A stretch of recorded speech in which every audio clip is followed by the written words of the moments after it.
বেশিরভাগ যুবকরা হারাম সম্পর্কে লিপ্ত। আমি সেই যুবক হব যার যৌবনে কোনো কালিমা লাগতে দেওয়া হবে না।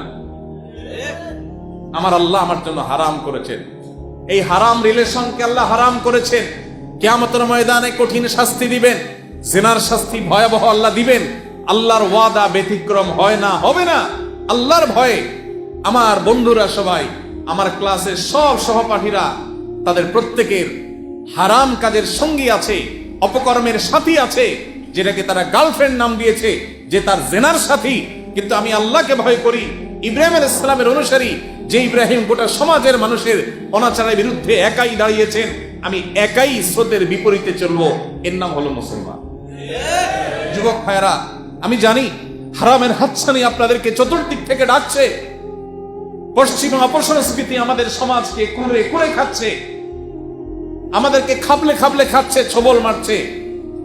বিজ্ঞাপনের নামে আপনাকে উস্কায়, নাটকের নামে আপনাকে উস্কায়, সিনেমার নামে আপনাকে উস্কানি দেয়, আপনাকে নানাভাবে আপনার চরিত্রকে নষ্ট করবার চেষ্টা করে। মনে রাখবেন, মুসলিম যুবকের সবচেয়ে বড় আধ্যাত্মিক স্পিরিচুয়াল শক্তি, এটা সে হেফাজত করতে পারে যখন সে তার চরিত্রকে হেফাজত করতে পারে।